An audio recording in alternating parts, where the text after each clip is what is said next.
Just a little background today. We're going to be talking about Algebra 1 Regents review. For those of you who don't know me, which I'm sure you don't, my name is Mr. Ken Olympio. You can call me Ken, Mr. Olympio, whatever makes you guys feel comfortable.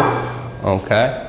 Just a little background about myself. I actually teach algebra over at Iona Prep in New Rochelle. If you guys have any questions today, any problems, issues, comments, concerns, feel free to raise your hand and ask away.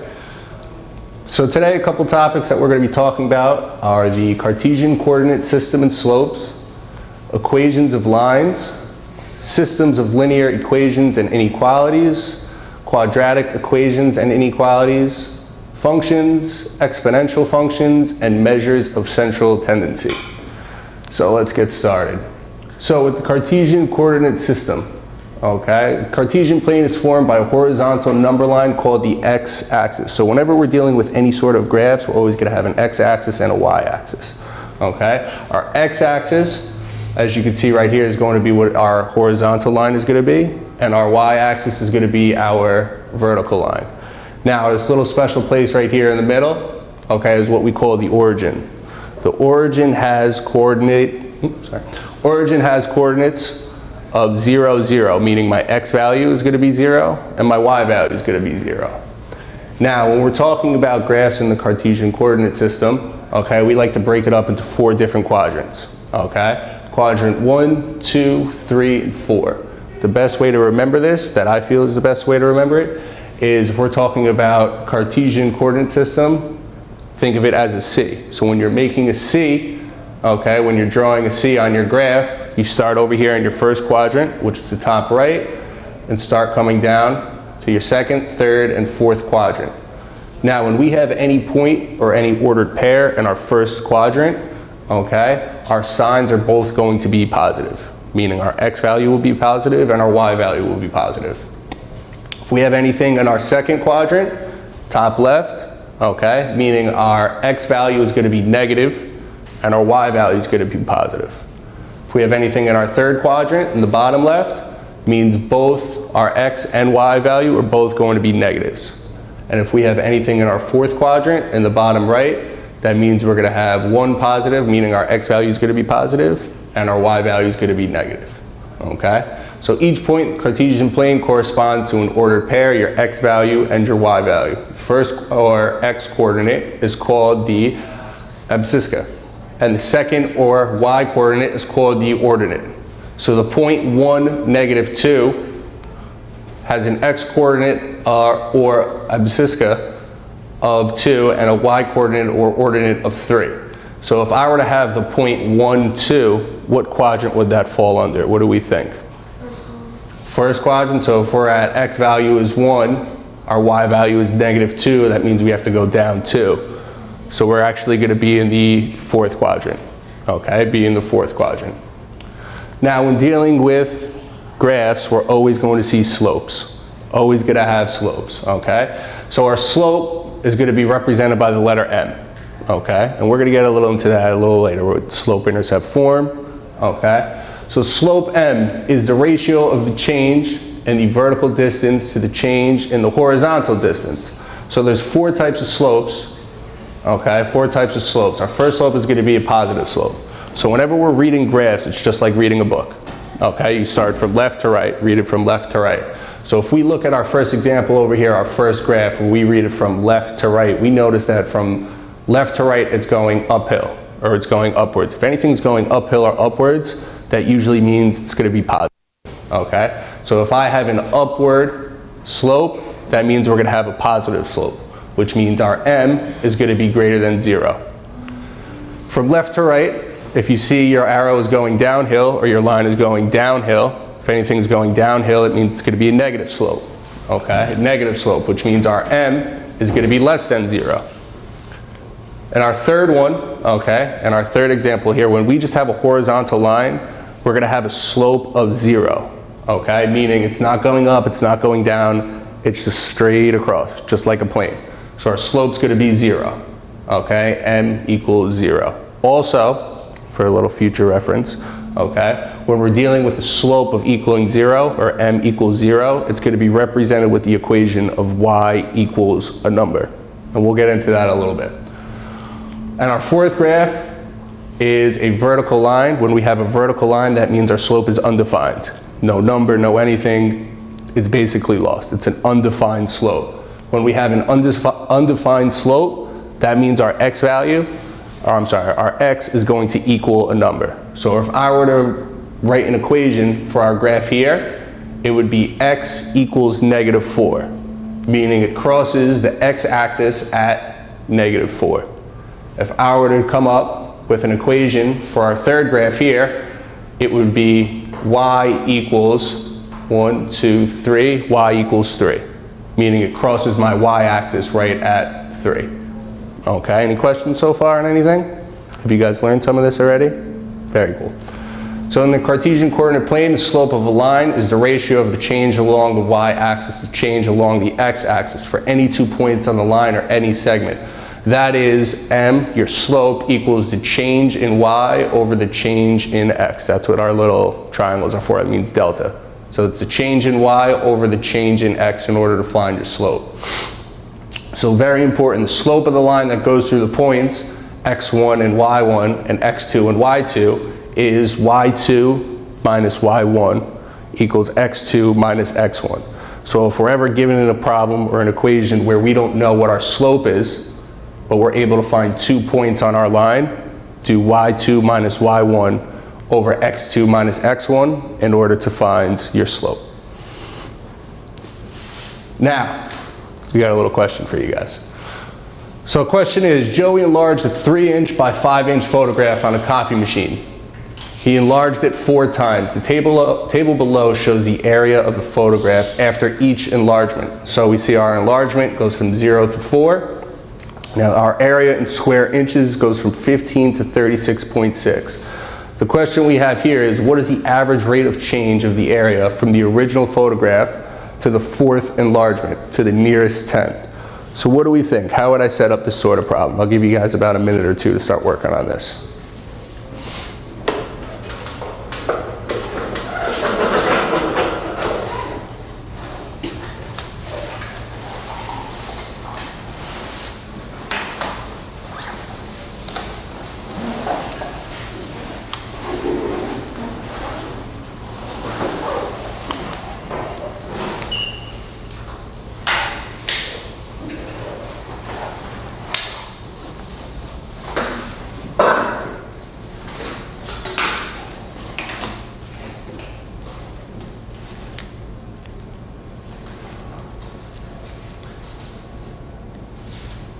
Now I'll give you guys a little hint too.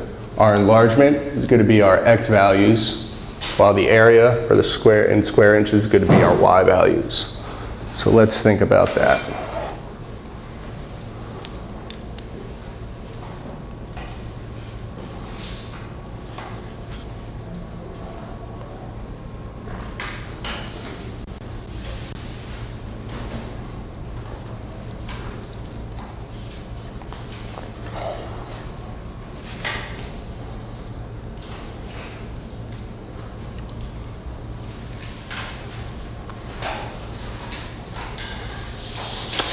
So what we're going to try to use here is our slope, okay, is to find our slope. So we know that our slope is going to be y2 minus y1 over x2 minus x1, okay?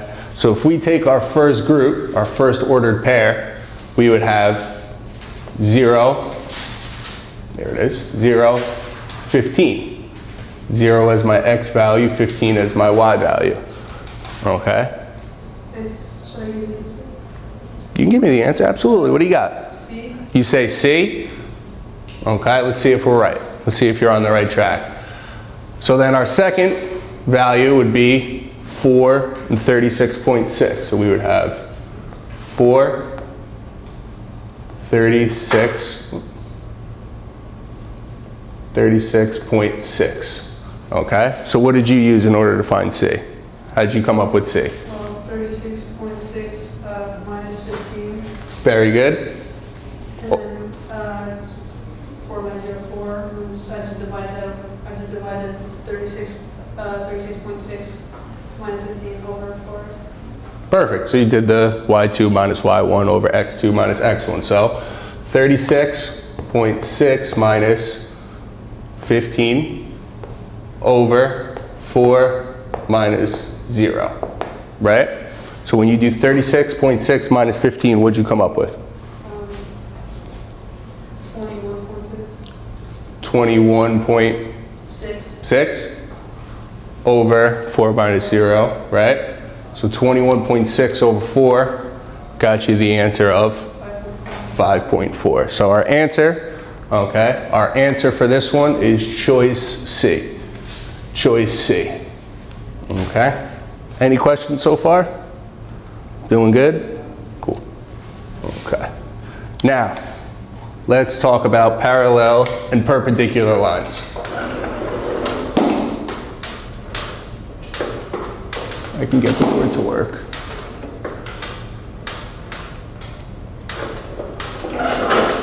Maybe. Out a little more?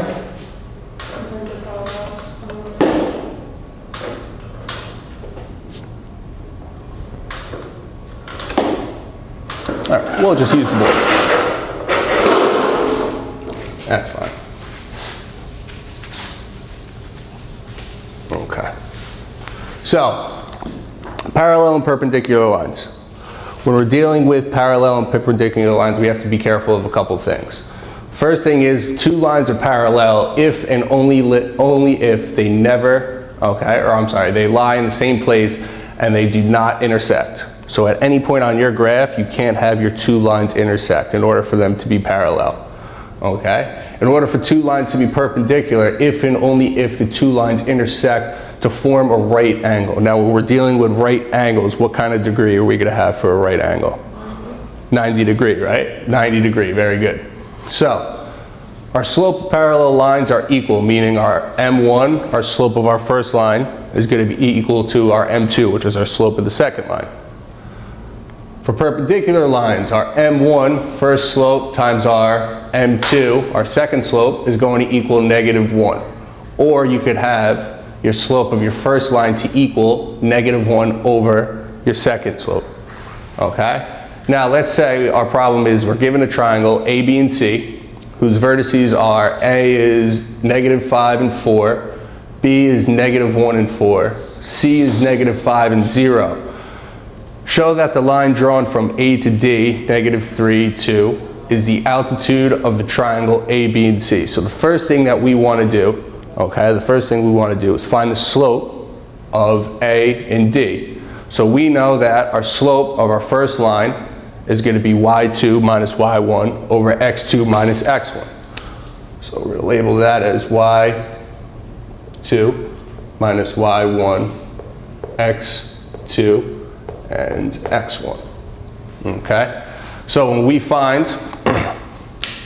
we use our 2 minus 4, okay, it's going to get us to -2 over -3 minus a -5. Now when we're dealing with double negatives, have to be very careful that we change our signs. Okay, double negatives change your signs. So you'll get -2 over 2, which comes out to be -1. The slope of BC, okay, slope y2 minus y1 over x2 minus x1, you're going to end up with -4 over 4, which comes out to be a +1. So since line AD is perpendicular to line BC, the slope of AD times the slope of BC equals -1. That means the line of AD is an altitude of the triangle of A, B, and C. Okay? Now, slope-intercept form.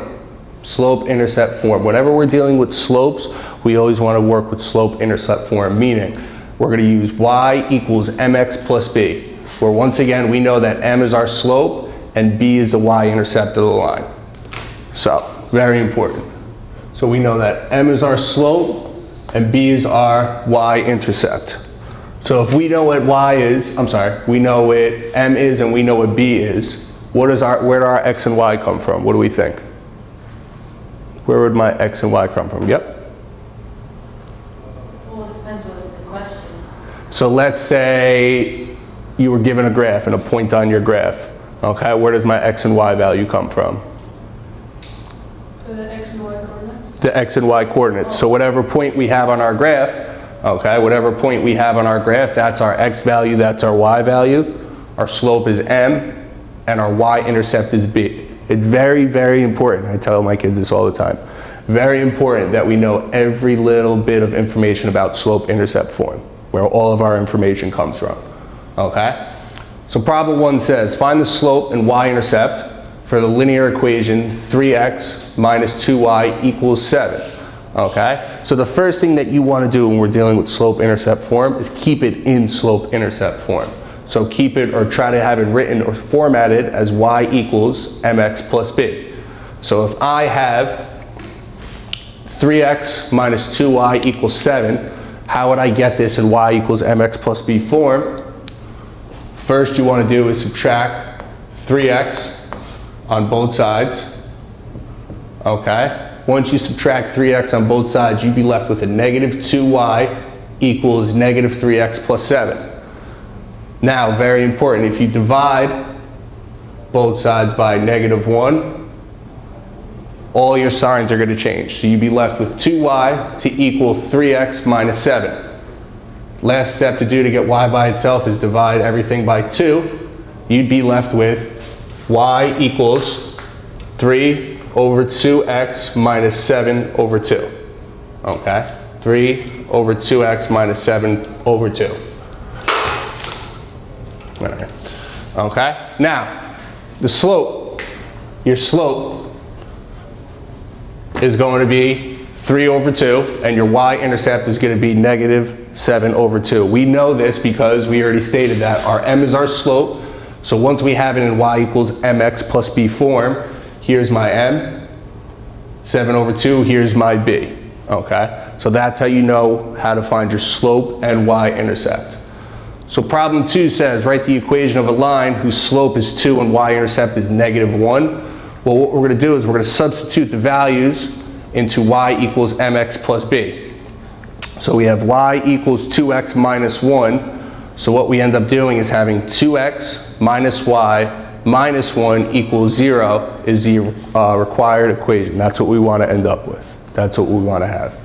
Okay? Now, here's a question for you guys to work on. Which function has the greatest y-intercept? So out of all my choices, which function is going to have the greatest y-intercept? Here's what we'll do. Because we have 4 of us, okay? You'll take A, you'll take B, you'll take C, you'll take D. So what you guys are going to try to do is find the y-intercept of each of your choices, and we're going to see which one has the largest one.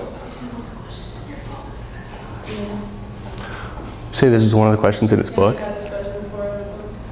Don't say the answer yet. That's okay.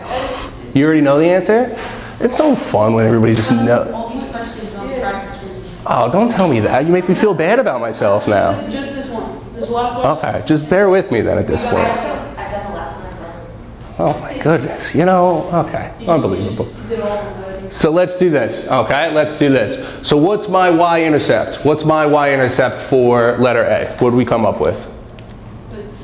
Is 0, right? So we have our y-intercept is going to be 0 because we have f of x equals 3x plus 0 minus 0. There's no y-intercept. So we have y-intercept of 0. What about letter B? If I have 2x plus 3y equals 12, how would I find my y-intercept? Yep. Y-intercept. Wait, never mind. Yes.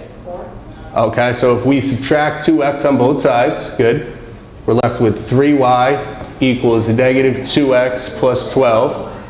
And to get y by itself, divide by 3, everything by 3. You'd be left with y equals negative 2 over 3x plus 4. So our y-intercept for letter B is going to be 4. Now for letter C, the line that has a slope of 2 and passes through 1, negative 4. How would I solve that one? Draw like a diamond. Okay, so if we set, what's up? I did a table. You can do a table, that works. So if you want, you can actually set this up, okay, as y equals mx plus b form. Plug in your numbers. Negative 4 equals a slope of 2 times 1 plus b. Negative 4 equals 2 plus b. Subtract 2, subtract 2. you're going to get negative 6 equals b. So our letter C has b equals negative 6. Now when we're just given a graph like we are in letter D, how do I determine my y-intercept? Counting? Okay, wherever your line crosses through your y-axis, that's going to be your y-intercept. So if you count up, we have 1, 2, 3, 4, 5. Okay, so we're going to have a y-intercept of 5. So after doing all the information and all the boring stuff, as you guys like to call it, okay, our answer that we're going to get is letter D. Letter D. Okay? Any questions so far? You guys have all already done this, right? Yeah. Perfect. So this is like baby stuff to you guys, right? Gotcha. Okay. Now, point-slope form. The point-slope equation of the line is generated when the slope and the coordinates of a point on a line are given. So point-slope form. Okay. Point-slope form is going to be y minus y1 equals m times x minus x1, where your x1 and your y1 is any point on the line, and m is the slope of a line. So, our problem is write the equation of a line passing through 5, 5, and with a slope of 2. So when we're using our point-slope form, okay, we have y minus y1 equals m times x minus x1. We know that our y and our y1 are going to come from, our x and our y value are going to come from our ordered pair, and we know that our slope, which is m, is going to come from our 2 over here. So we rewrite the problem as y minus 5 equals m, which is 2, times x minus 5. Now, once we're at this step, what we have to do to this 2 is distribute it. Okay, distribute it to have y minus 5 equals 2x minus 10. After we're done with that, we could get our equation, final equation, which is 2x minus y minus 5 equals 0. Okay? Questions so far? Going too fast? You guys are good? Cool. Now, system of equations, solving graphically. To solve a system of equations graphically, graph each equation on the same Cartesian coordinate axes and look for a possible point of intersection. So now, what we're going to be looking for is a point of intersection, where our points meet. Okay, where our points meet. So the point of intersection is the solution of the system of equations. In some cases, the two linear equations represent the same line in the Cartesian plane. In this situation, there are infinitely many points common to both graphs, and therefore there are infinitely many solutions to the given equations at any point on the line as a solution.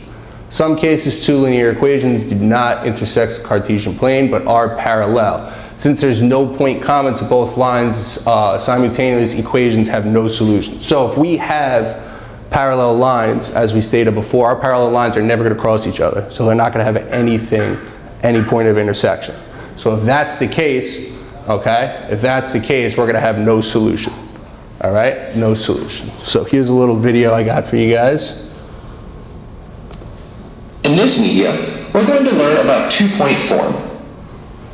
The definition of two-point form is as follows: a straight line equation which passes through two coordinates.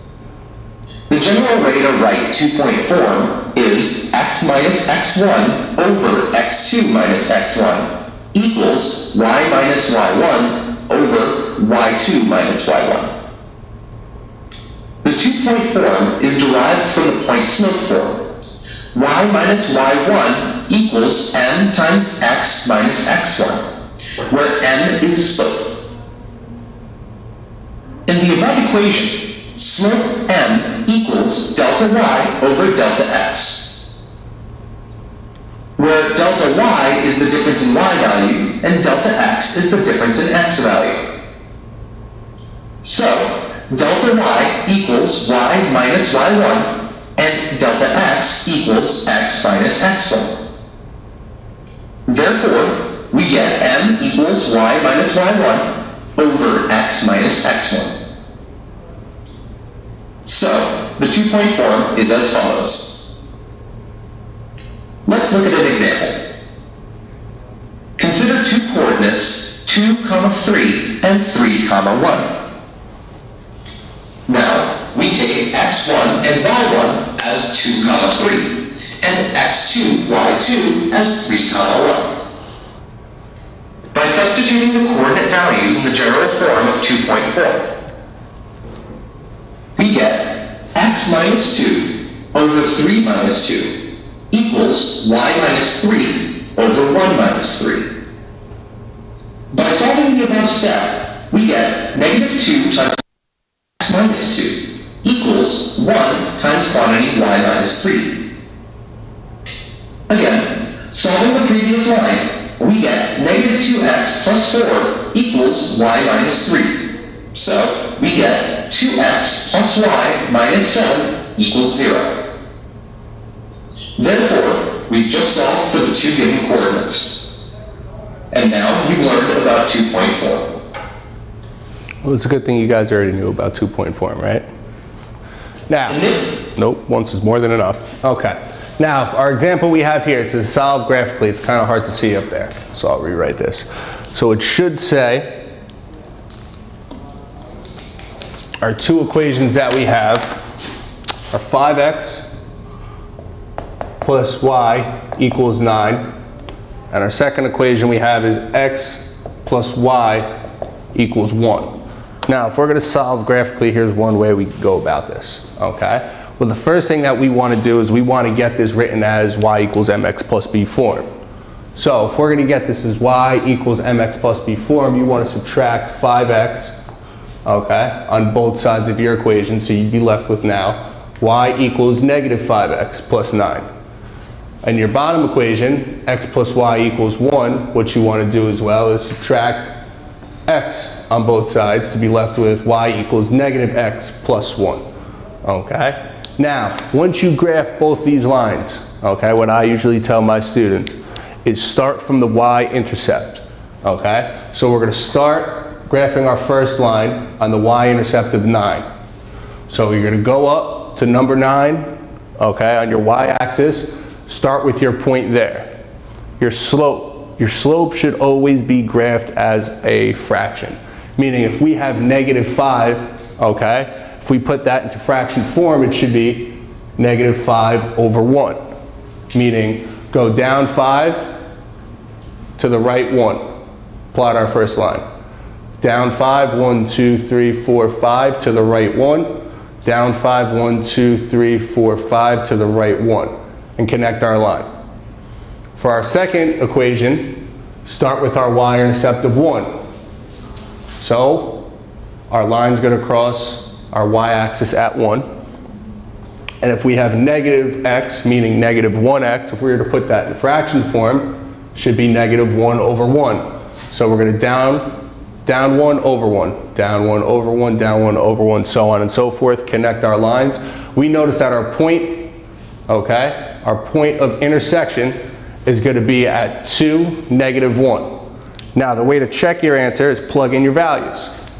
Plug in your x value is 2. Plug in your y value is 1. Once you plug in 2, 5 times 2, you get 10. Plus a negative 1, you're going to end up with 9, which checks out. In your second equation, x plus y equals 1, you're going to substitute your x and your y. So 2 plus negative 1 is going to end up with 1, meaning your answers check out. Any questions so far? Okay. Now, system of equations solving algebraically using substitution. Okay? So what we're going to do this time, is isolate one of our variables, and after we isolate one of the variables, we're going to plug it in for the opposite variable. So, if we're solving algebraically here, we have 3x minus y equals negative 8, and 5x plus 2y equals 5. Okay, equation 1 could be written as y equals 3x plus 8. By all we were doing here, subtracting 3x from both sides to be left with a negative y equals a negative 3x minus 8. And remember, you don't want to have a negative y value, so divide it by negative 1 so they cancel out. Divide everything here by a negative 1 to change all of your signs to be y equals positive 3x plus 8. Now, once you have this, 6 as your answer, y equals 3x plus 8, what you want to do is you want to plug in 3x plus 8 as your y value.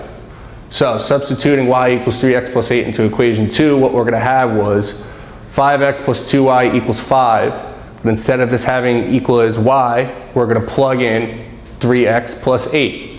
So after we plug it in, you just simply solve for your variables. So you distribute your 2 across, you'd be left with 5x plus 6x plus 16 equals 5. Combine your like terms, 5x and 6x, you'd be left with 11x. Subtract 16 on both sides to get 11x equals negative 11. And the last step you would do would be divide 11 on both sides to be left with x equals negative 1. Now, once you've solved for one of your variables while using substitution, okay, you could plug in your negative 1 for x. So in our original equation, we had 3x minus y equals negative 8. So plug in negative 1 here, so we're now left with 3 times negative 1 minus y equals negative 8.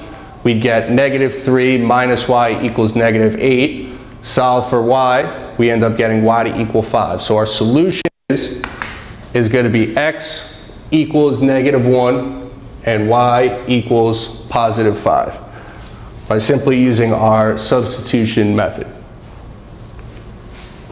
Now we could use the elimination method. Okay, we could use this method as well. So what we're doing with the elimination method is simply multiplying one or both equations by the numbers necessary so that when adding or subtracting the equations, one of the variables is going to eliminate. So what we did in this example here, okay, is our first equation is 6x plus 5y equals 27. Second equation, we have 2x plus 3y equals 13. What we ended up doing is multiplying equation 2 by 3. So 3 times 2x got me my 6x. 3 times 3y got me my 9y. 3 times 13 got me my 39. So now we notice that our x values are the same. So if we subtract equation 1 and equation 2, your x values will cancel out. You'd be left with then 5y minus 9y, which gets me 4y, 27 minus 39, which gets me negative 12. To solve for y, divide by negative 4 on both sides. You'd be left with y to equal 3. And once you have one of your variables equaling a number, it's easy from there. All you have to do is plug in your y. So when we plug in y into our equation, we're left with 6x plus 5 times 3 equals 27. 6x plus 15 equals 27. Subtract 15 on both sides to get 6x equals 12, and divide 6 on both sides to get x to equal 2. So our answer is, okay, is x equals 2, y equals 3. So that would be the solution for this system of equations. Questions so far? Good? Okay, so we have another video for you guys. Clear this board up for a little bit.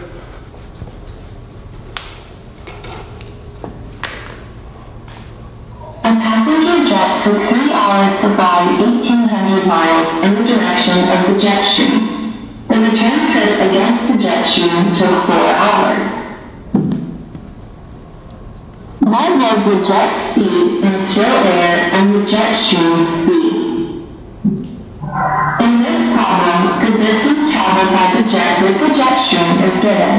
The time taken to travel with the jet stream and against the jet stream is also given. We need to find the jet speed in still air and the jet stream speed. How do we find the jet speed in still air and the jet stream speed? We will first frame a pair of linear equations with 2 variables based on the information provided in the problem. U, P for the jet speed and J for the jet stream speed. When the plane is going with the jet stream, the 2 speeds will add together. When the plane is going against the jet stream, the speed of the jet stream will be subtracted from the plane's speed.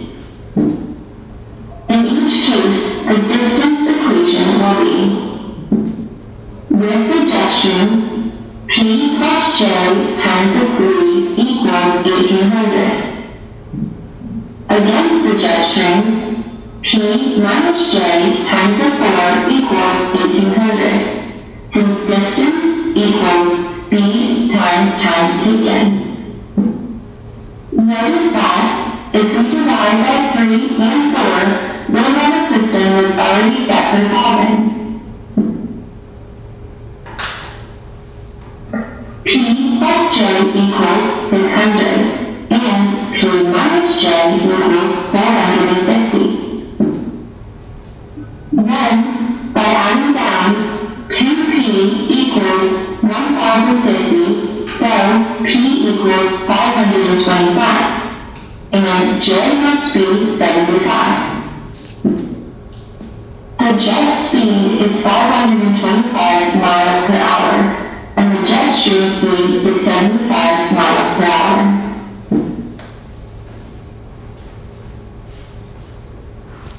Any questions so far? Good. Okay, so now what I have here is an equation for you guys, okay? During the 2010 season, football player McGee's earnings, M, which are represented by M, were $0.005 million more than those of his teammates, Fitzpatrick's teammates' earnings, which is represented by F. The only two players earned, the two players earned a total of $3.95 million. Which system of equations could be used to determine the amount each player earned in millions of dollars? So, what information do we know right off the bat by reading this equation? Who's got a piece of information that we know? Yes? The earnings in millions of dollars. Okay. So 0.005. Good. So we know that our M, which is McGee's earnings, right?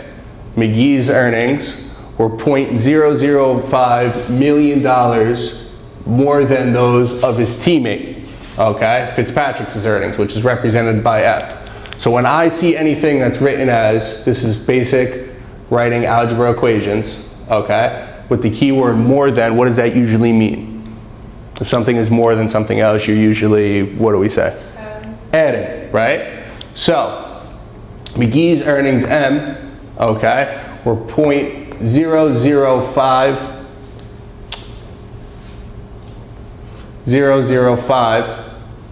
more than plus those of his teammates Fitzpatrick's, which is F. The two players earned a total of $3.95 million.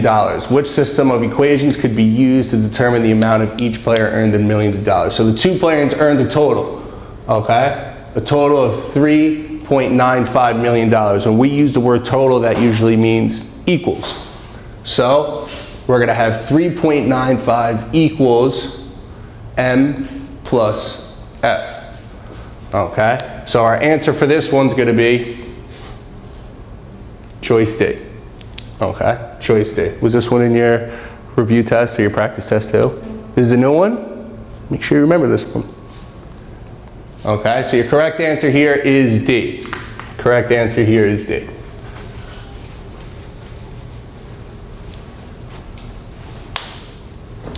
Now let's talk about graphing linear inequalities. Okay, graphing linear inequalities. So now when we're dealing with inequalities, okay, it's important to know what they are. So our inequalities that we're going to be using with or working with today, all right, are less than or equal to, greater than or equal to, and not equal to. So solutions of these types of equations are represented as a region in the coordinate plane. So we're still going to be working with y equals mx plus b form, but instead of using the equal sign, okay, instead of using our equal sign, we're going to substitute it with an inequality. So the region below the line, whose points satisfy the inequality, would be y is less than mx plus b. So now when we're graphing these problems, when we're graphing our inequalities, and we're left with a less than sign, what we're going to do is after we graph our line, is we're actually going to shade underneath it. Okay, so if we're left with a less than sign, we're going to shade underneath. The region above the lines whose points satisfy the inequality of y is greater than mx plus b. So when we graph our line, our inequality, and it's greater than, we're going to shade above the line. Okay, so step one on a coordinate plane, graph y equals mx plus b. Note, if either of the symbols less than or equal to or greater than or equal to are in the equality, then the points on the line are also included in the solution set. So if we end up finding an ordered pair or a point that's on our line and we have less than or equal to or greater than or equal to, we got to remember that the point that's on that included in our solution set. If either symbols less than or greater than are in the inequality, then the points on the line are not included in the solution set. Line splits the plane into two regions. Choose a point from either of these two regions. Substitute the coordinates into the inequality. If they satisfy the statement, then the region containing this point is the solution set. If the coordinates do not satisfy the inequality, then the other region is the solution set. So, our question says, graph the linear inequalities of 2x plus y is greater than 4, okay? 2x plus y is greater than 4. So the first step that we always need to do is have it as y equals mx plus b form. So if we want to get y by itself here, we're going to actually subtract 2x on both sides of your equation, which is how we end up with y is greater than negative 2x plus 4. So using this information, we know that our slope is going to be negative 2, and our y-intercept is going to be 4. So graph the line, okay, y is equal to negative 2x plus 4. Since strict inequality, do not draw a solid line, but rather a dotted line.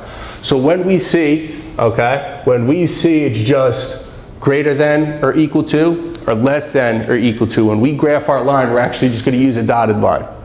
Okay, we're going to use a dotted line. So remember, when graphing, we start with our y-intercept. So our y-intercept is positive 4. So that's where our first line is going to go. And then with our slope, we want to change it to a fraction form. So negative 2 is going to become negative 2 over 1, meaning go down 2 units to the right one, down 2 units to the right one, so on and so forth. And when connecting these, we have to use a dotted line. Use a dotted line. So the dotted line splits the plane into two regions. Okay? Choose a point from either of these regions and substitute the coordinates. Okay? So we're dealing with greater than. So remember what I said. If we're dealing with greater than, we're going to shade, okay? We're going to shade above the line. Above the line. So now if you choose any point, okay, if you choose any ordered pair in your shaded area, it should satisfy your solution. So the example says, let's choose 4, 0. So this point right here is already in our shaded area. If we use 4, 0 and plug in our x value and our y value, so 2x plus y greater than 4, replace our x with 4, substitute our y with 0. 2 times 4 you get 8 plus 0. You're left with 8 is greater than 4, which is true. So the region containing 4, 0 is the solution set. So if you pick any solution set, if you pick any ordered pair in this shaded area, it'll make this statement true. Okay? Questions? Good. Now, graphing linear inequality, here's an example for you guys. Okay? And I'll give you guys about a minute or so to work on this one as well. So which inequality is represented by the graph below? So remember to keep in mind, try to find your y-intercept. Once you find your y-intercept, how can I find my slope? Is it a solid line? Is it a dotted line? Where am I shading? Okay, so I'll give you guys about a minute or so to work on that one.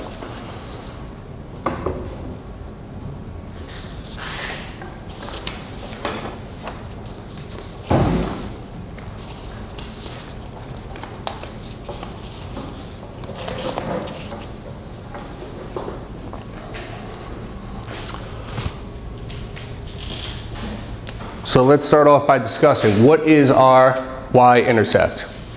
What's our y-intercept here? Yes? Negative 3, right? So it crosses our y-axis at negative 3. Very good. Okay. What is my slope here? What's my slope? What do we think? Yes?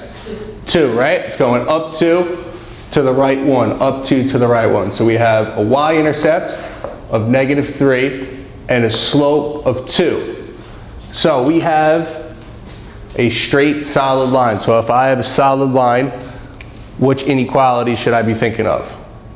Yep. Take a shot at it. So it's greater than? Greater than or equal to, right? So if you use less than or equal to or greater than or equal to, we know that it's going to be a straight line, okay? We're going to know it's a straight line. Because we're shading above our line, okay? Because we shade above our line, we deal with greater than or equal to. So our answer should be y, I'm sorry, not equals, is greater than or equal to negative 3, apologize, y is greater than or equal to 2x minus 3, okay, which is choice B, which was choice B, okay. Any questions on how to determine inequalities on graphs? Okay, so what we're going to do now is we're actually going to take about a 5-minute break. You guys can go stretch, go to the bathroom, stretch your arms, stretch your legs, stretch your brains, okay? And we'll come right back and we'll attack the second half of it. Cool? All right.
All right, so hopefully you guys are all stretched out, ready for the second part of this. All right, welcome back to the second half of our lesson.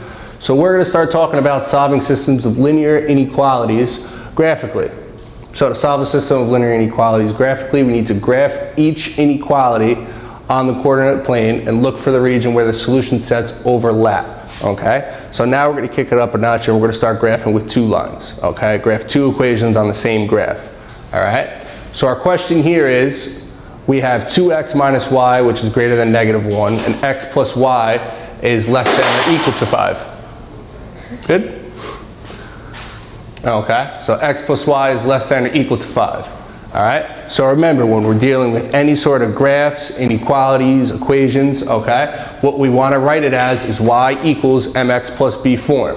Okay, so when we write this, when we rewrite our equation here as y equals plus b form, we end up getting y equals 2x plus 1. When we have our x plus y equals 5, okay, we rewrite it, we end up getting y equals negative x plus 5. So now when we're graphing these lines, okay, when we're graphing these lines, just keep this in mind, that if we have x plus y is less than or equal to 5, it's going to be a solid line, okay, and because it's less than or equal to, we're shading below the line. So that's our whole red section right here.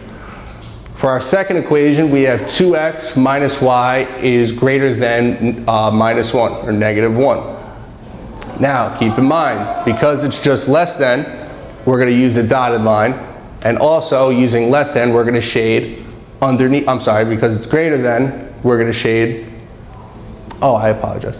Because we divided by a negative, our signs flip. So let's actually go back to this for a second.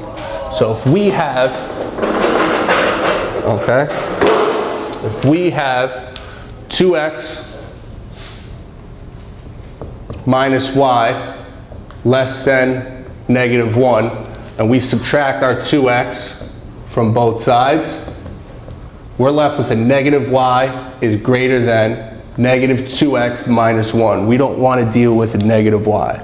So whenever we divide by a negative number, okay, whenever we divide by a negative number, it's very important. We end up changing our sign, okay, change our inequality sign. So now it's going to be left with y is less than 2x plus 1, okay? So that's how our shade is underneath our line. So now once we have both of our graphs shaded, of course this isn't going to work, that would have been too easy. There it is.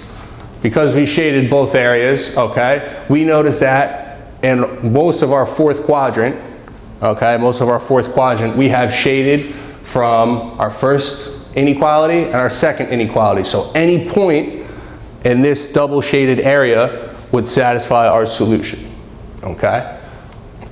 Now here's the question for you guys. Given y plus x is greater than 2, y is less than or equal to 3x minus 2, which graph shows the solution of the given set of inequalities? So I'll give you guys about a minute or so to look that over, okay? And try to pick out which graph is correct.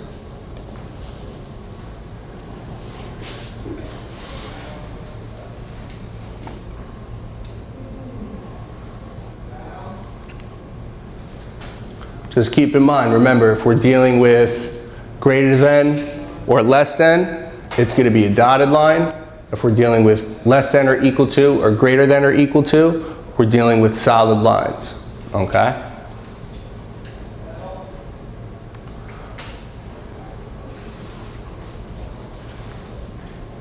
So what do we come up with here? What do we think is our answer for this one?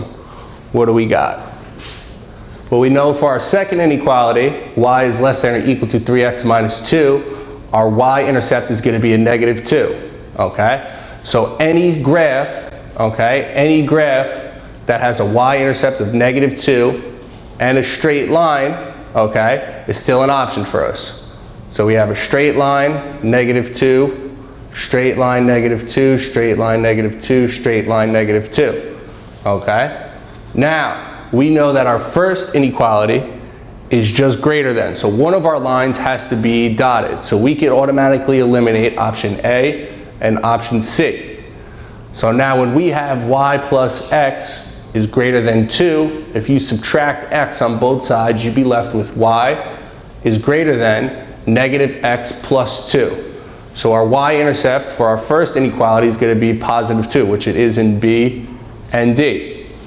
Now we have to go to our shading. So if y is going to be greater than negative x plus 2, we're going to shade above the line. So option B, we're shading above the line, but here in option D, we're shading below it. So what we really want to have here is choice B as our answer, solely for the fact of it's shading correctly, it's got the correct lines, it's got the correct slopes, and has the correct y-intercepts, okay? So your answer for this one would be choice B. Okay, choice B. Questions? All right. Quadratic inequalities and number line analysis. So now what we're going to do is we're going to be using a number line to figure out what numbers we could use to satisfy our solution. So the principles of solving quadratic inequality, if a, b is less than 0, then a is less than 0 and b is greater than 0. Or a is greater than 0 and b is less than a quadratic. So first thing you're going to do is you're actually going to set the inequality to equal 0. So what you want to do is get all of your numbers, variables, everything on one side of your equation and have it equal 0. The next step we're going to do is factor your inequality if possible and solve for the values of the variable. After that, use either of the two principles above and solve the variable. So in our example, if we have x squared minus 5x is less than negative 6, our first step is set it to equal 0. So what we want to do is we want to have everything on one side of the equation. So we added 6 to both sides. So now we're left with x squared minus 5x plus 6 is less than 0. If we factor out x squared minus 5x plus 6, you're left with x minus 2 times x minus 3 is less than 0. After you're done factoring it out, you want to have both of your parentheses equal 0 to solve. So x minus 2 equals 0, you're going to have x to equal 2.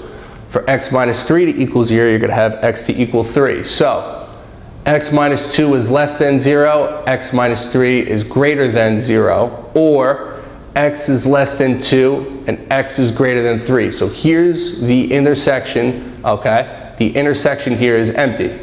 In case 2, when we have x minus 2 is greater than 0 and x minus 3 is less than 0, our x is going to be greater than 2 and our x is going to be less than 3. So the intersection should be 2 is less than x is less than 3. So when we use a number line, we're going to plot on 2 and 3 because those are the numbers we're dealing with. Now it's important, do we know why these are open circles? Do you guys know why? It's not equal to. Good, because we're only dealing with less than. Okay, if it's less than or equal to, we close in these circles. Because we're just dealing with less than, we keep them as open circles. So therefore, the value of x lies in the interval of 2, 3. Okay? Solving quadratic equations by factoring. So our quadratic equation is ax squared plus bx plus c equals 0. So I always tell my students, whenever you see something being raised to the second power, something should trigger off in your brain thinking, okay, at some point I might need to factor this problem out. Okay? So if we have 3x squared plus 10x minus 8 equals 0, first thing we need to do is factor. Okay? We need to factor. So what am I supposed to do when my a does not equal 1? Do we know? You could divide it out. You could divide it out, okay? You could definitely divide it out. Or if you also want, you could do a times c. So 3 times negative 8, and think of two factors that when multiplied together, they'll get me a negative 24. But when combined, they'll give me positive 10. So what we did here is came up with the equation of 3x squared plus 12x minus 2x minus 8. So if you did 12x times a negative 2x, you would get negative 24, which is 3 times negative 8. If you did positive 12 minus 2x, you get positive 10. So these are our lucky numbers. Now after we rewrite our equation, okay, we're going to group them out and we're going to factor them out. So our greatest common factor between 3x squared plus 12x is 3x, and remaining we have is x plus 4. And our second group, we have negative 2x minus 8. Our greatest common factor is going to be a negative 2, and we're left with x plus 4. So if you see the insides of your parentheses are the same, that means you're on the right track. You're doing something right. So when we factor this out, one of our groups of parentheses is going to be whatever's on the insides, which is x plus 4. The other group of parentheses is going to be whatever's left on the outsides. So 3x minus 2 to equal 0. So now, whenever we have, after we factor, whenever we have it equal 0, you're going to come up with two solutions. So set each factor to equal 0, 3x minus 2 equals 0, x plus 4 equals 0. After you solve for your first equation, you're left with x to equal 2 over 3. After you solve your second equation, you're left with x to equal negative 4. To make sure that it's correct, plug in your values, plug in 2 over 3 for x. Okay, once we do that, we find out that we get 0, which checks out. Then plug in negative 4, where you see x, and solve, and you'll understand that we get 0 as our answer, so both answers check out. So both the root satisfies the quadratic equation, hence the solution set of the given quadratic equation is 2 over 3 and negative 4. So if you use either of these numbers into your original equation for x, it'll satisfy the problem. Okay? So what I want you guys to try to work on now, okay, is if we have the equation 13 minus 36x squared equals negative 12, what would be a value of x? What would be a value of x? Okay.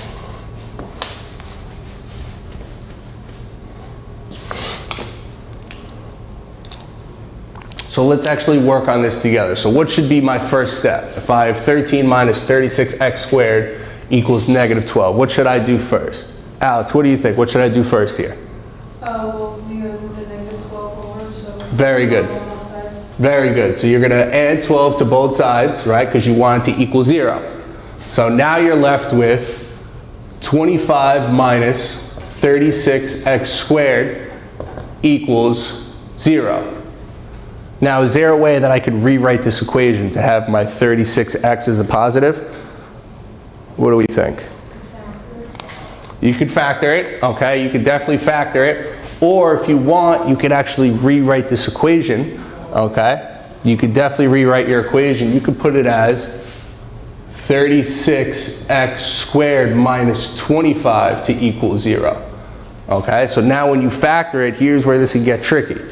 If you have a close eye, you'd notice that 36 and 25 are, yep, perfect squares. So if you were to factor this equation out to equal 0, square root of 36 we know is 6x, 6x, good. We're going to have mixed signs. Square root of 25 we know is 5. Okay? So after we factor this out, have both equations, plus 5 equals 0, 6x minus 5 equals 0. And solve for x. So we subtract 5 to get 6x equals negative 5, divide by 6 to get x to equal negative 5 over 6. Okay? Is negative 5 over 6 one of my options? Of course it is. It's option D. Okay? It's option D. So for your answer here, your correct choice would be letter D. Okay? Any questions?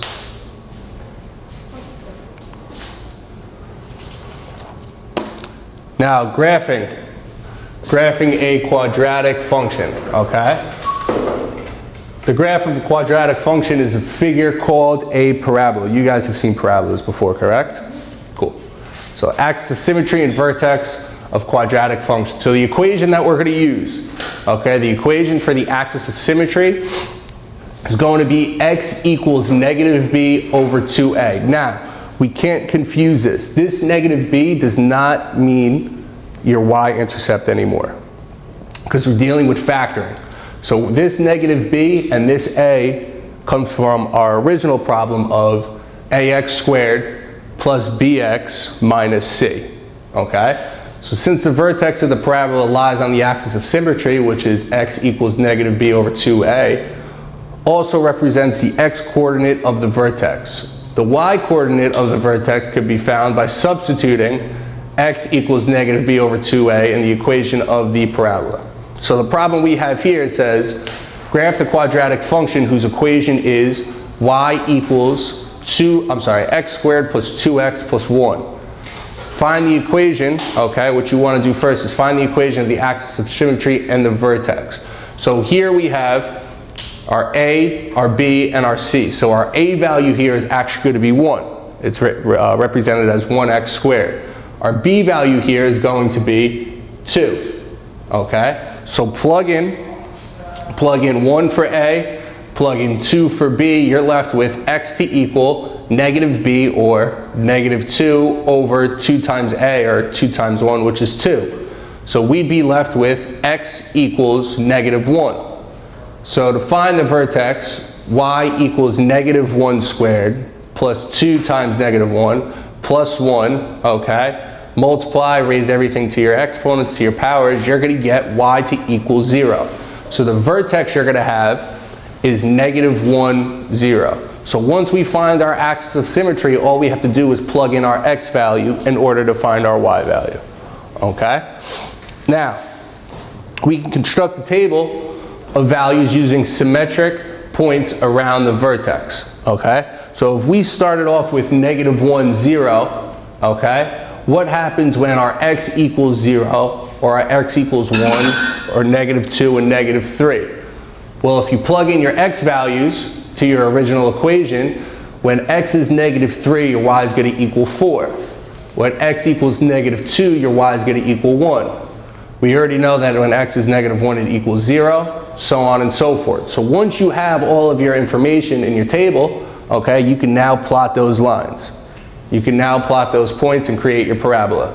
So negative 3, 4 we plot, go over to back 3, up to the 4th, we got our first dot. Our next one, go back 2, up 1. We know we have negative 1, 0, which is our vertex, which means our highest or lowest point on our parabola. We also have 0, positive 1, and 1, 4. We create, or we connect our dots to form our parabola. Okay? Questions on parabolas? Cool. So, graphing a quadratic function. Here's an example for you guys. Which quadratic function has the largest maximum, meaning what has the highest number, what's going to have our highest vertex here. So I'm going to give you guys a minute to work on that, okay? Give you guys a minute or so to work on that one.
So our choice A, okay, choice A. Let's go through this. Okay, choice A says h of x is equal to 3 minus x times 2 plus x. So we use our FOIL method, first, outer, inner, last. We're left with negative x squared plus x plus 6. Once we use our axis of symmetry using x equals negative b, which is negative 1, over 2 times a, 2 times negative 1, we end up getting an axis of symmetry of 1/2. Now, once we plug in our axis of symmetry or our x value, we get a y value, okay, our vertex of 6 and 1/4, okay, as our max value. For choice B, f of x has a maximum value slightly greater than 9 since it is quadratic.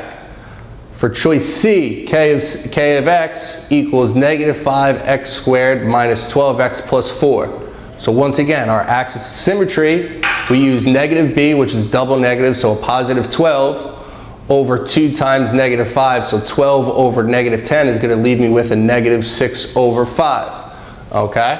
Once we have that negative 6 over 5, plug it back into our original equation for x, okay, and solve, and we end up getting 11 and 1/5. So choice D, okay, so choice D now has a maximum value of g of x is approximately 4.4, therefore the largest maximum choice, okay, the largest maximum choice is going to be option C, our 11 and 1/5. Okay, 11 and 1/5. So once we find our axis of symmetry, that simply just means it's our x value.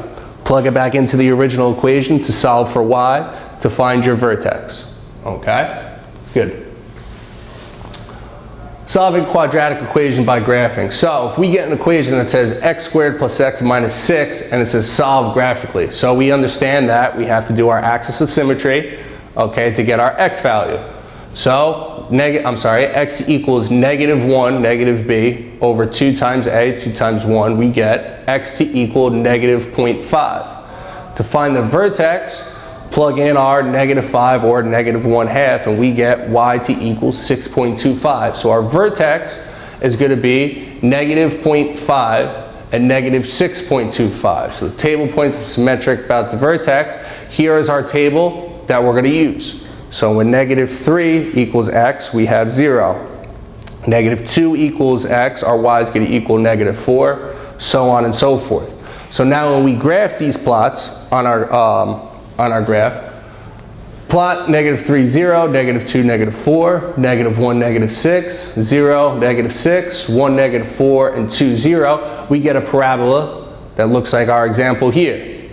Okay, so the graph of f of x equals x squared plus x minus 6 crosses the x-axis at -3 and the x-axis at 2. Thus, the roots of solutions for the quadratic equation are x equals -3 and x equals 2. So wherever it's crossing our x-axis is going to be our solutions. Okay? Now here's an example for you guys. Which function has zeros of -4 and 2? Okay? So first thing we should do, is see if we can eliminate any problems. Okay? So what I like to do is I like to go straight for the graph, straight for the visuals before doing all the extra work that you need to do. So if you go to letter B, okay, does letter B have a function of -4 and a positive 2? No, right? Let's say you go to letter D. Does D have a function of -4 and positive 2? Boom. So right off the bat, okay, we know that our answer is going to be choice D. Choice D. Okay? Solving quadratic equations by completing the square. So, any quadratic equation of the form ax squared plus bx plus c equals 0 can be solved by a method known as completing the square. Okay? So this is a particularly useful method if the equation cannot be factored into integral factors.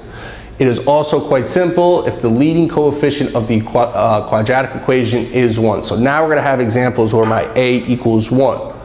So if we have x squared plus 4x plus 5 equals 0, the quadratic expression cannot be factored into integral factors. Therefore, we'll use the method by completing the square. Okay? So what we end up doing is make sure that the coefficient of the second degree term, a equals 1, which it does. If this is not the case, divide the entire equation by whatever a equals. But since a equals 1 in this equation, we can move on to step 2. Step 2 is move the constant term c, okay, our c value, to the other side of the equation by adding or subtracting. So we want to move our c value over to the opposite side. So subtract 5 to both sides of the equation to be left with x squared plus 4x equals -5. Step 3, take half of the b value, okay, or the b coefficient, and square it. Add this value to both sides of the equation. This results in a perfect square trinomial on the left side of the equation. So what we end up having is x squared plus 4x plus 2 raised to the second power equals -5 plus 2 raised to the second power. Or x squared plus 4x plus 4 equals -1. -5 plus 4 would get me that, -1. Step 4, write the trinomial as a square of binomial. So now what we could do is factor this out and write it out as x plus 2 being raised to the second power equals -1. And then our step 5 is take the square root of both sides. Okay, when we have anything raised to the second power, we could find the square root, cancel it out, square root both sides to be left with x plus 2 equals positive or negative square root of -1, or x plus 2 equals a positive negative I. Okay? Now I is represented when we do the square root of -1. So solve for x, all we have to do is subtract 2 from both sides. Once we've done that, check our solutions. So we end up getting x to equal -2 plus minus I. Plug in our solution, okay, to our original equation and see if it checks out. So once we plug in all of our information and solve, we understand, or we find out that our equations are going to equal out, and we're going to get 0 to equal 0. So both, okay, so using a -2 plus I will make the statement or the solution true. Using -2 and a negative minus I in the equation will also check out. So therefore, the roots of the quadratic equation are -2 plus I and -2 minus I. Questions? Good. So here's the question for you guys.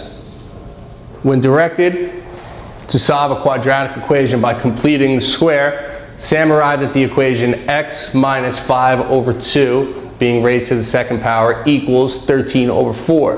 Which equation should have been the original equation given to Sam? Okay, so let's give you guys about 2 minutes to start working on that one.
So what we want to do in this equation, okay, the best way to do this is actually work backwards, okay? Work backwards and find out what the original equation was. So if we have x minus 5 over 2 being raised to the second power to equal 13 over 4, we want to rewrite our equation as x minus 5 over 2, x minus 5 over 2, okay, to equal 13 over 4. Okay, now when we do the FOIL method, okay, first, outer, inner, last, we're left with our equation right here. X squared minus 5x plus 25 over 4 to equal 13 over 4. Now from here what I could do, subtract 13 over 4 from both sides of the equation, to be left with 0 on this side and left with x squared minus 5x plus 12 over 4. We could simplify 12 over 4 to get 3, so my original equation should be x squared minus 5x plus 3 equals 0. So choice D would be the correct answer for this problem. Okay, so work backwards, factor it out, write it all out, use the FOIL method, get everything on one side of the equation, and solve. Okay? Good. Questions so far? Comments, concerns, anything? Cool. So now we have the quadratic formula. Okay, quadratic formula. So for the quadratic equation, there it is. For the quadratic equation, ax squared plus bx plus c equals 0, our quadratic formula is going to be x equals negative b, okay, positive negative, square root of b squared minus 4ac over 2a, okay? So all we're doing here, okay, all we're going to do here is plug in the information that we have. So if it says solve 5x squared plus 3x minus 2 equals 0, we know that our a equals 5, our b equals 3, and our c equals negative 2. So substitute the values into the quadratic formula. We have negative b, which is going to be negative 3, all right, plus minus square root 3 squared b squared minus 4 times a, which is 5, c, which is negative 2, over 2 times a, or 2 times 5. Now, once we start solving, we'll get negative 3 plus minus square root 9 plus 40 over 10. Start to simplify, we get negative 3 plus minus square root of 49 over 10, which we know square root of 49 is 7. So negative 3 plus minus 7 over 10 is going to come out to be a positive 2 over 5, or a negative 1. Now, once we have our two solutions, it's always important to check our answers. So plug in both 2 over 5 into your original equation and see if it works out. So 5 times 2 over 5 squared plus 3 times 2 over 5 minus 2 equals 0. After you solve your entire equation, you'll find out that it checks out. Same thing when you plug in -1. After you solve and do all your math correctly, you'll find out that it checks out as well. So both 2 over 5 and -1 would be correct solutions. Okay? Now here's an example that I have for you guys. What are the solutions to the equation x squared minus 8x equals 24? Okay? So let's see what we do here. Let's not forget our quadratic formula as well.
So, what would we come up as the answer? A, right? So if we have x squared minus 8x equals 24, okay, what we want to do is get everything on one side of the equation. Good. So quadratic is not factorable, so the quadratic formula has to be used. So we know that our a equals 1, our b equals -8, and our c equals a -24. So plug in all of our values in the corresponding variables, okay, and we'd be left with 8 plus minus 4 radical 10 over 2. Or, to simplify it, 4 plus minus 2 radical 10. So once we have all of our information, once we know what our a value is, our b value is, our c value is, all it really is plugging it in to our quadratic formula and solving from there. Okay, very good. Now let's talk about discriminant and nature of roots. So, most important, discriminant, okay, is represented by b squared minus 4 times ac, okay? So if discriminant is negative, the roots are complex conjugates. If discriminant is positive and a perfect square, the roots are real, rational, and unequal. If the discriminant is positive but not a perfect square, that means the roots are real, irrational, and unequal. And if the discriminant is 0, the roots are real, rational, and equal. So our example here is determine the nature of roots of the quadratic equation. So if we have 2x squared minus 3x plus 40 equals 0, okay, we know that our a value is 2, our b value is -3, and our c is +4. So plug in our values to our discriminant formula here. We'd be left with -3 squared minus 4 times 2 times 4. Once we simplify it, we get 9 minus 32, which comes out to be negative 23. So our negative 23 is less than 0. So since our discriminant is negative, okay, since it's negative, are going to be complex conjugates. So once again, once we know our A, B, and C values, all it is plugging it in to our formula, B squared minus 4 times AC. The sum and product of the roots. Now, suppose our R1 and R2 are the roots of the quadratic equation ax squared plus bx plus c to equal 0. So the sum of our roots is going to equal R1 plus R2 to equal a negative b over a. Our product, okay, product of the roots is going to be R1 times R2 equals c over a. So key words here, obviously, when you hear the word sum, you know that's going to be addition.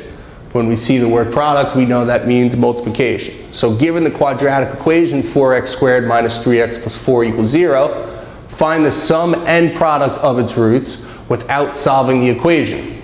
So once again, our a is 4, our b is negative 3, and our c is a positive 4. So our sum of roots, just plug in our information, okay? So negative b, which is negative 3, double negatives gets me positive 3 over 4. Our product of the roots, okay, is going to be 4 over 4, which gets me to 1, okay? Now, writing a quadratic equation given the roots. So suppose our R1 and R2 are the roots of the quadratic equation, then its equation is x squared minus R1 plus R2 times x plus R1 times R2 to equal 0, or x squared minus the sum of roots times x plus the product of roots equals 0. So our problem is, given 2 plus 3i and 2 minus 3i are the roots of the quadratic equation, find the equation. So what we do, okay, is our sum of the roots equals 2 plus 3i plus 2 minus 3i to equal 4. The product of the roots is going to equal 2 plus 3i times 2 minus 3i. After we do that, we're left with 2 squared minus 3i squared, or 4 minus negative 9. When we do a 4 minus negative 9, we're left with positive 13. So the required quadratic equation is x squared minus the sum of roots times x plus the product of roots equals 0, or x squared minus 4x plus 13 is going to get me to 0. Okay? So once again, just following the appropriate steps and knowing which formulas to use is going to help you out on these problems. Okay? Understanding that x squared minus the sum of roots times x plus the product of roots to equal 0, that will help you get your final solution. Okay? Questions on this? Okay? So we got another video here. If you know the roots, can you discover the quadratic equations from which they come? Let's work backwards. Start with the roots, R1 equals 2, and R2 equals negative 3. So, x squared plus x minus 6 equals 0 is the quadratic equation with roots 2 and negative 3. Extending method uses information about the sum and product of the roots. Remember, when ax squared plus bx plus c is equal to 0, then the sum of the roots is equal to negative b over a, and the product of the roots is equal to c over a. If we divide every term in the quadratic equation by a, we get ax squared over a plus bx over a plus c over a is equal to 0 over a. Wow! Do you see what I see? This is the opposite of the sum of the roots. And this is the product of the roots. Suppose the roots of a quadratic equation are 3 plus 4 rad 2 and 3 minus 4 rad 2. Find the sum and product first. Very quickly, we are able to find the coefficient values. QED, quite easily done. Okay, So now, problem solving with quadratic functions. So, there's many types of problems that depend for their solution on analyzing quadratic functions and or solving quadratic equations. Some of them are maximizing area, projectile motion, frame problems, and then problems involving the Pythagorean theorem. We understand what the Pythagorean theorem is, right? A squared plus b squared equals c squared. Perfect. So our example is the sum of the length and width of a rectangle is 150 square units. What must the length and width be in order to have a maximum area? So let x be the length of the rectangle. We are not sure of the length. Then let 150 minus x is the width of our rectangle, is our width. So the area of the rectangle equals x times 150 minus x. Once we distribute our x, we're left with 150x minus x squared.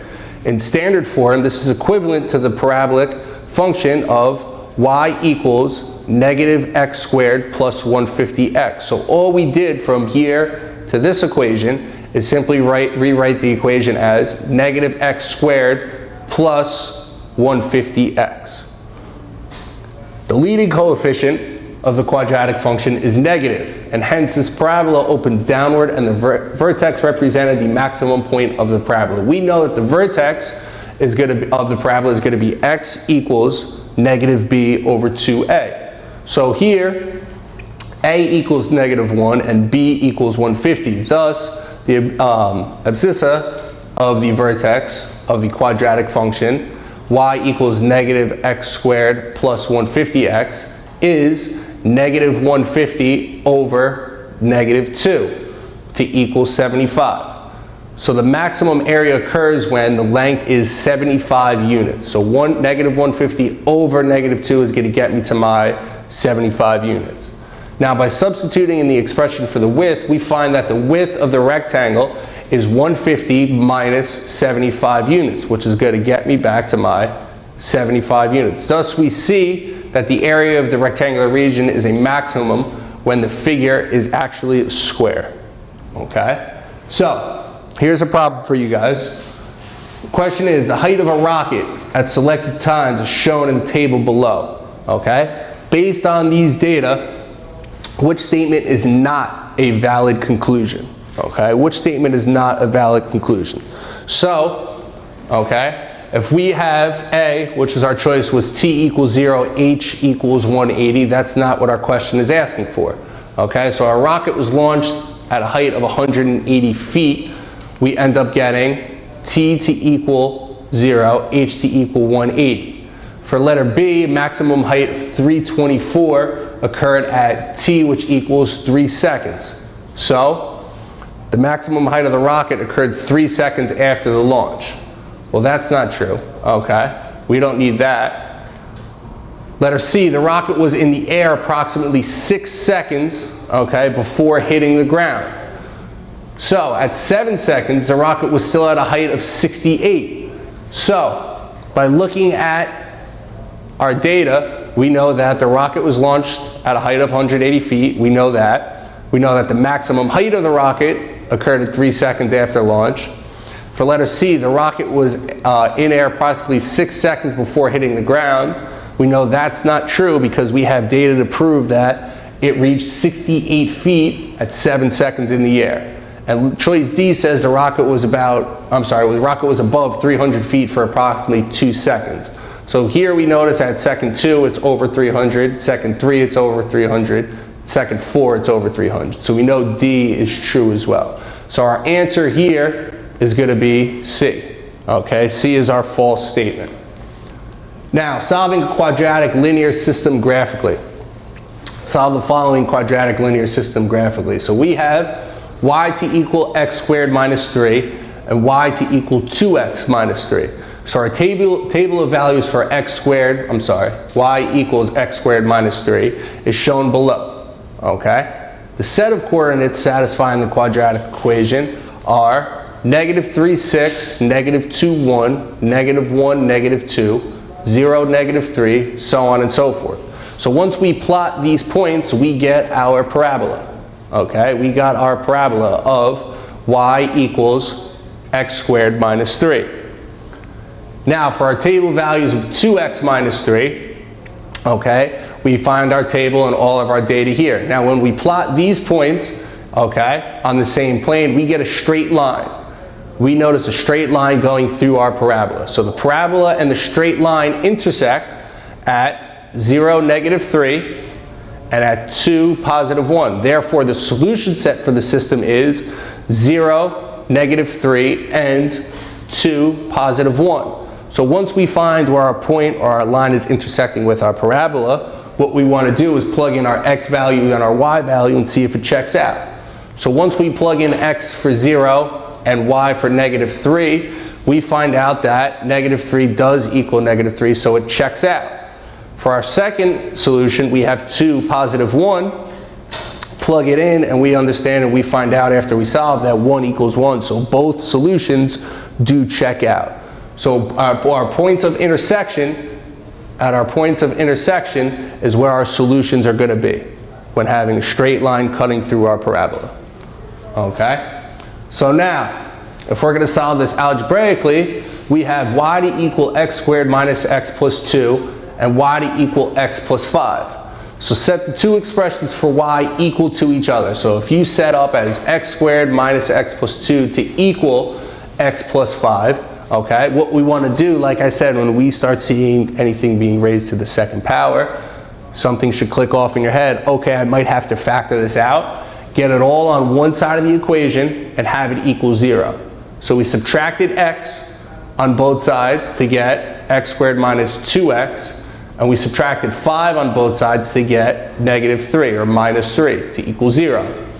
From here, you have x squared minus 2x minus 3, okay? After factoring it out, we're left with x plus 1 times x minus 3 equals 0, okay? Once we're done with that, remember, when we have two sets of parentheses equal 0, we need two solutions. So have each set of parentheses equal 0 and solve for x. So when we solve for x on our first equation, we get x to equal -1. When we solve our second equation, we get x to equal 3. So what we're doing here when we're solving algebraically is we're having both equations equal each other and solving for x. Okay? Once we check our answers, -1 and +3, we see that they both check out. So our solution set for our system is going to be -1 and +4, okay? And then a +3 and -8, okay? Because those are the numbers, those are the solution sets that check our answer, that make sense. So, the question we have here is, what is the solution to the system of equations y equals 3x minus 2 and y equals g of x, where g of x is defined by the function below? So here we have okay, here we have our parabola of y equals g of x. So what is the solution of the system, okay, of equations y equals 3x minus 2 and y equals g of x? Okay, so take about a minute or so to work on that one.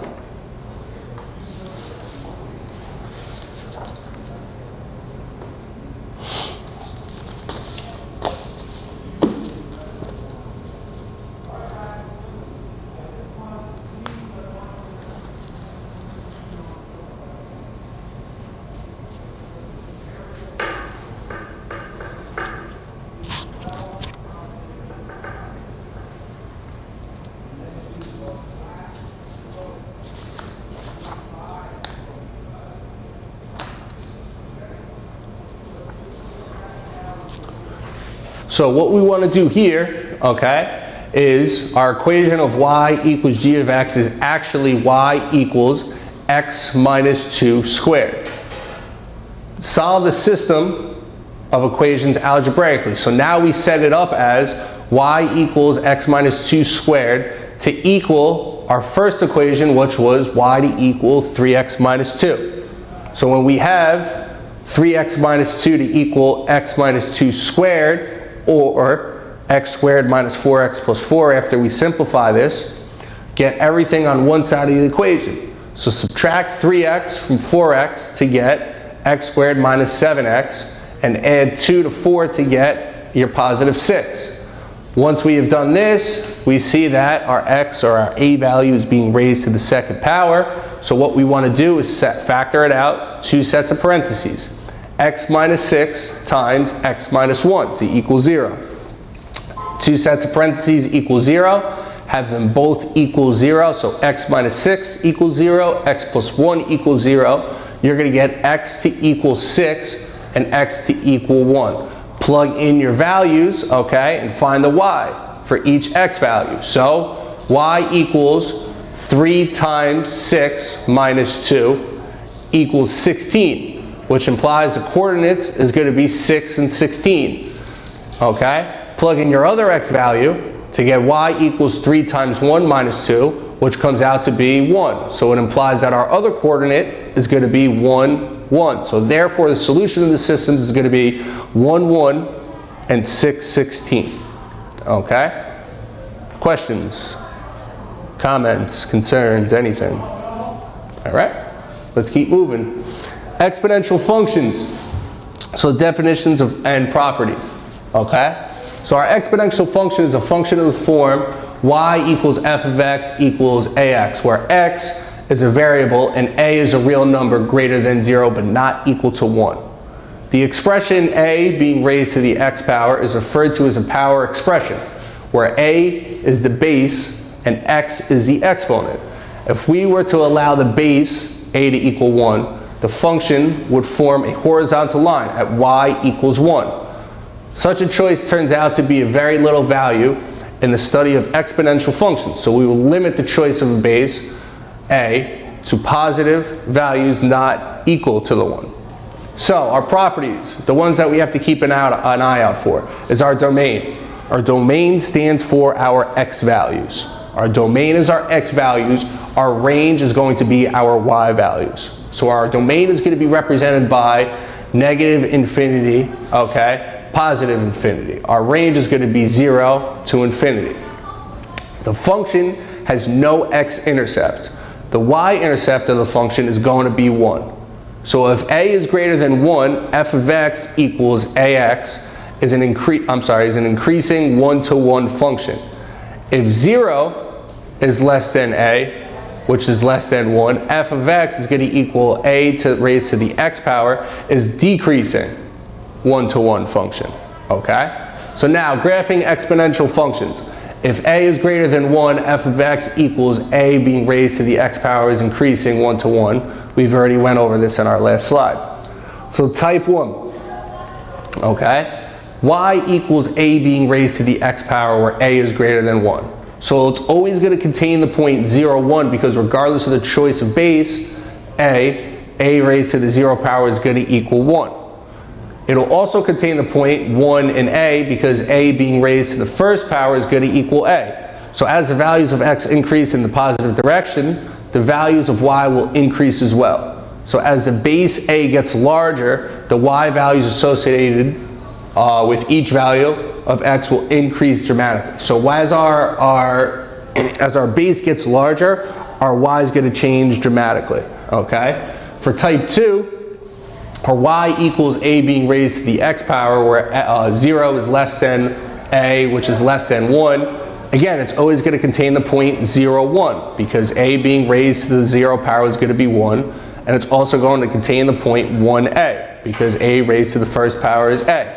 The graph's going to get closer and closer to the positive portion of the x-axis as the values of x increase. If x is negative and 0 is less than a, which is less than 1, the values of a raised to the x power will increase as x becomes more and more negative. We can also make a table of values, plot the corresponding points, and draw the graph. So this is what we did here. Okay? So here it says graph y equals 1/4 being raised to the x power. So when we have anything being raised to the x power, our graph here is represented by an exponential graph. Okay, it's an exponential graph because obviously it's being raised to an exponent. But more importantly, as you see, it comes down and it starts to slope out, okay? And it starts to even out as close to the x-axis as possible. So this is our exponential graph. The graph y equals 1/4x contains the points 0, 1, which we see right here, and 1 and 1/4. When x equals -1, our y equals 4. When x equals -2, our y is actually going to equal 16. Okay, it's going to equal 16. So you can see how drastically it increases. Okay, it's not a steady slope that we're used to seeing. Okay, it's an exponential one, so it changes drastically. As it increases, it changes drastically. As it decreases, it changes drastically. Okay, so now the question we have here, okay, the question we have is a population that initially has 20 birds approximately doubles every 10 years. Which graph represents this population growth? So we have our 4 graphs. So which one are we thinking? Okay, which one are we thinking? Population that initially has 20 birds, okay, doubles every year. Doubles every year. So what are we thinking here? What do we got? Well, choice A, okay, or choice A starts at 0. So we can eliminate choice A. Choice C, right? Because we start here at 20, okay, and it's doubling every 10 years. So you notice right at the midway between 0 and 20 where our 10-year mark is going to hit, if you follow it, okay, it doubles perfectly to 40. So our correct answer here, okay, is choice 3. Choice 3. If you go back to our other graphs, choice B starts as 20, but it's decreasing. That's not what we're looking for. Choice D here starts at 20, which is good, but after 10 years, okay, after 20 years, it's exceeding our limit. It's way exceeding our limit. So the only logical choice we have is choice 3. Exponential equations. Now, to solve exponential equations, let's say we have x being raised to 2x, okay?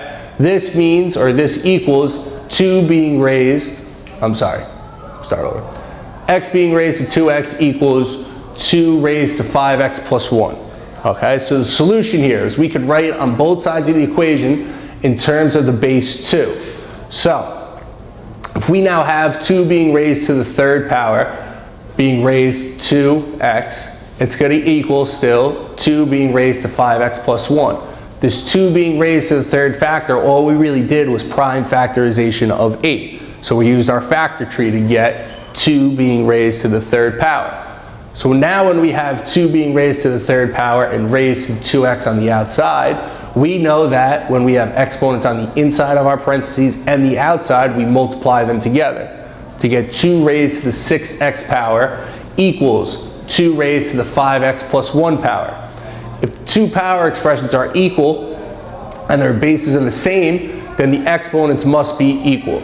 So our bases are the same. So now we're left with 6x to equal 5x plus 1. So now we know that x equals 1. So to see if the problem makes sense, substitute the value of x back into the original equation. So we plugged in our x value, which is 1, into both of our equations, and we're left with 8 squared equals 2 raised to the 6th power, which checks out to be 64 equals 64. So all we're doing, okay, very important, is we're seeing if we could factor out one of the sides of our equations. If we could do prime factorization of one of our numbers to simplify it to get the same base, that's our goal. So we want to have the same base, okay, in order to deal with exponential equations. Now, let's say the value in dollars, V of x, of a certain car after x years, as represented by the equation V of x equals 25,000 times 0.86 being raised to the x power. To the nearest dollar, how much more is a car worth after 2 years than after 3 years? Okay? So take some time, all right? Take some time. Let's see how we would format this.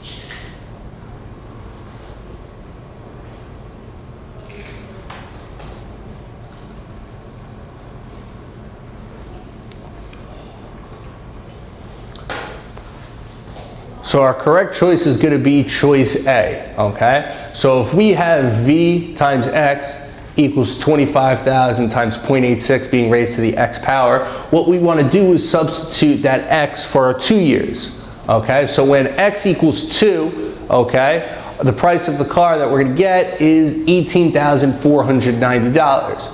When we use our 3 years, so we substitute our X for 3, okay, we get the price of $15,901.40. So find the difference between your two prices and you get about $2,589. So choice A is your correct answer.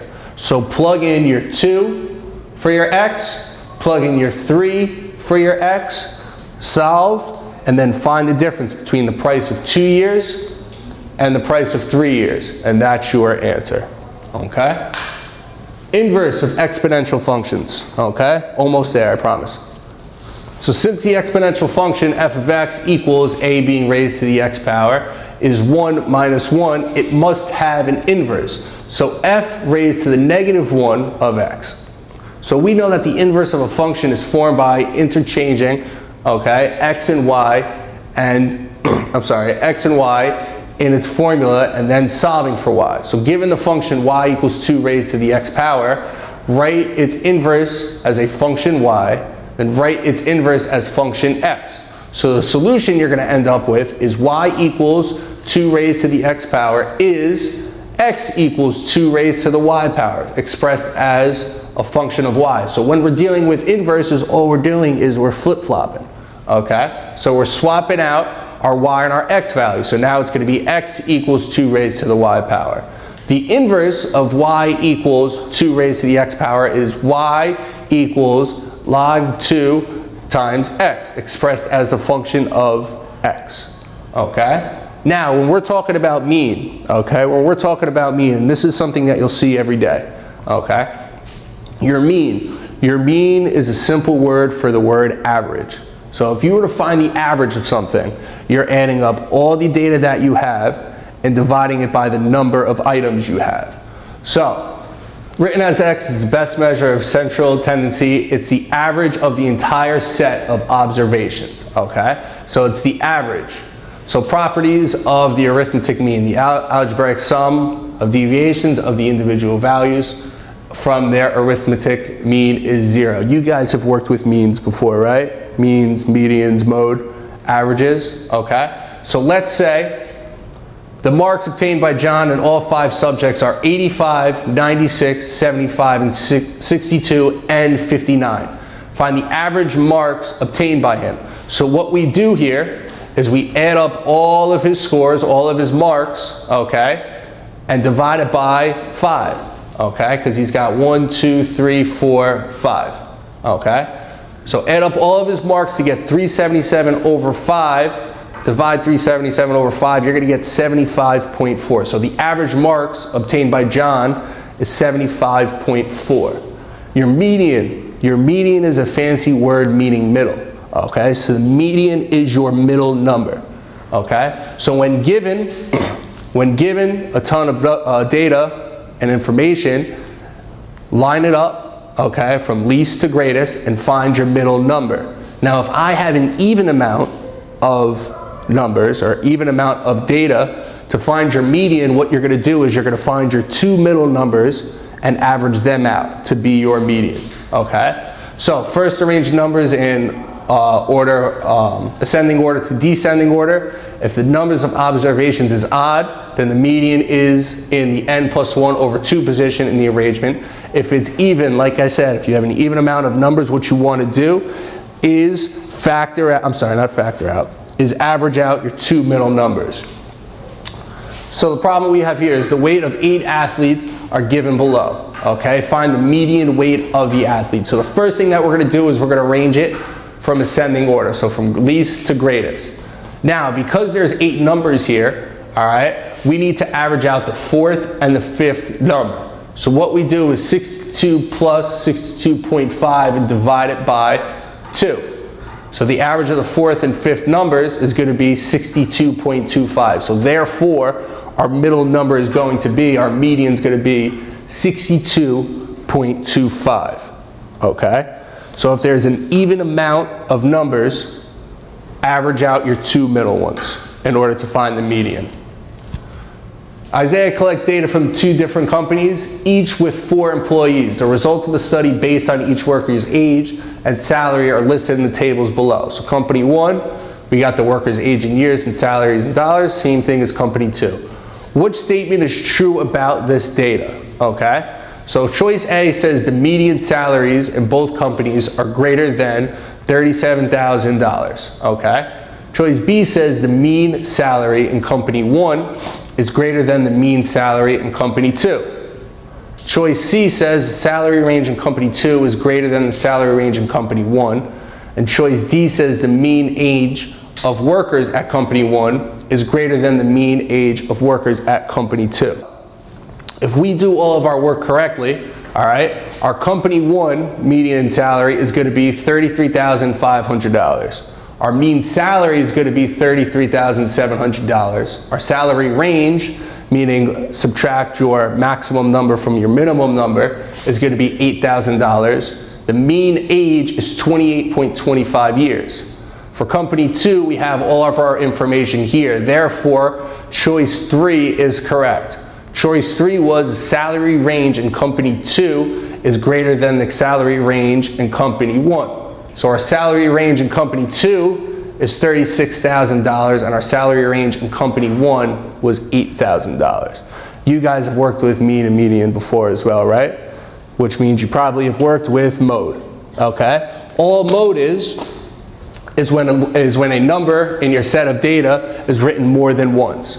So now when I'm given a set of data, okay, and I see, for instance, okay, in our example here, let's say number of wins in the football game for each 5 students, A, B, C, D, and E are 6, 8, 10, 15, and 7. Find the mode, okay? So the mode is the student with the most wins. The student with the most wins is choice D, so therefore my mode is D. In example 2, find the mode for the following sets of data: 12, 13, 15, 9, 8, 6, 9, 6, 1. So first thing we want to do is order it from least to greatest, okay? Now the numbers 6 and 9 appear twice, okay? So therefore the set of numbers is bimodal with modes of 6 and 9, meaning our 6 and our 9 wins pop up more than once, so they both are going to be our modes. It is possible to have more than one mode in a problem. It's also possible to have 0 modes in an equation, okay? Any questions about mean, median, or mode? No? That wraps up my presentation today. Thank you guys for sticking around and bearing through this. Okay, I do appreciate it. I appreciate your effort, your determination, okay, and all the work you guys did. So thank you guys very much. All right.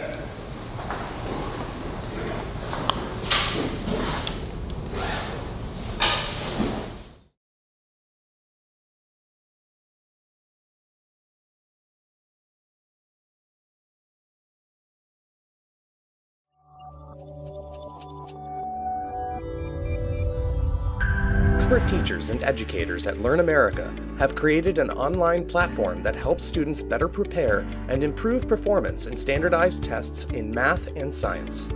Step 1. Our unique methodology involves taking pre-assessment tests. Students take pre-assessment tests to determine their skills, knowledge, and readiness required for taking a course.